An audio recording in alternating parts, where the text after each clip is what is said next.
2017년 이후 기소된 서울대 교원은 총 20명인데 이 중 징계 요구를 하지 않은 사람은 조국과 이진석 단 2사람뿐입니다. 오 총장이 이 둘만 콕 찍어서 징계 요구를 하지 않은 것입니다. 오 총장의 조국, 이진석 감싸기는 명백한 직무유기이자 문재인 정권의 눈치를 본 정략적 선택이었습니다. 자기 자신을 부끄러워해야 마땅할 것입니다. 오세정 서울대 총장의 내로남불 인권에 대해서 말씀드리겠습니다. 작년 12월 30일, 그러니까 지금으로부터 일주일 전입니다. 서울대 이사회는 오세정 서울대 총장에게 주의 처분을 내렸습니다. 교육부가 오세정 총장에 대해 징계를 요구한 지 8개월 만입니다. 오 총장의 징계 사유는 범죄 행위로 기소된 서울대의 두 교수, 즉 조국 교수와 이진석 교수에 대한 징계 절차를 의도적으로 미뤘기 때문입니다. 조국은 자녀 입시 비리와 직권 남용 등 자그마치 12개 혐의로 기소되었고, 이진석 교수는 울산시장 선거 개입에 따른 공직선거법 위반 혐의로 기소되었습니다.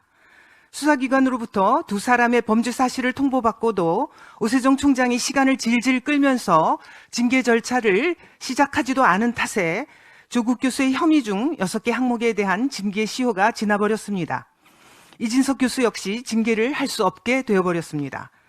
2017년 이후 기소된 서울대 교원은 총 20명인데 이 중 징계 요구를 하지 않은 사람은 조국과 이진석 단 2사람뿐입니다.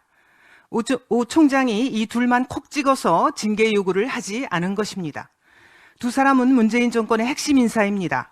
조국은 민정수석과 법무부 장관을, 이진석은 국정상황실장을 지내며 정권 실세로 군림했습니다. 오 총장의 조국, 이진석 감싸기는 명백한 직무유기이자 문재인 정권의 눈치를 본 정략적 선택이었습니다. 그 결과 죄질이 불량한 범죄로 기소되었음에도 불구하고 조국은 서울대로부터 수천만 원의 급여를 수령하고 있고, 이진석은 서울대 교수로 복귀해서 학생들을 상대로 강의를 하고 있습니다. 부끄럽게도 미국 국무부 인권보고서는 조국 일가의 입시 부정과 문서 위조 등 부패에 관해 2019년 이후 3년 연속으로 언급하고 있습니다. 정부의 부패와 투명성 부족은 국민의 인권 증진에 가장 큰 걸림돌인데 그 한가운데 조국이 있는 것입니다.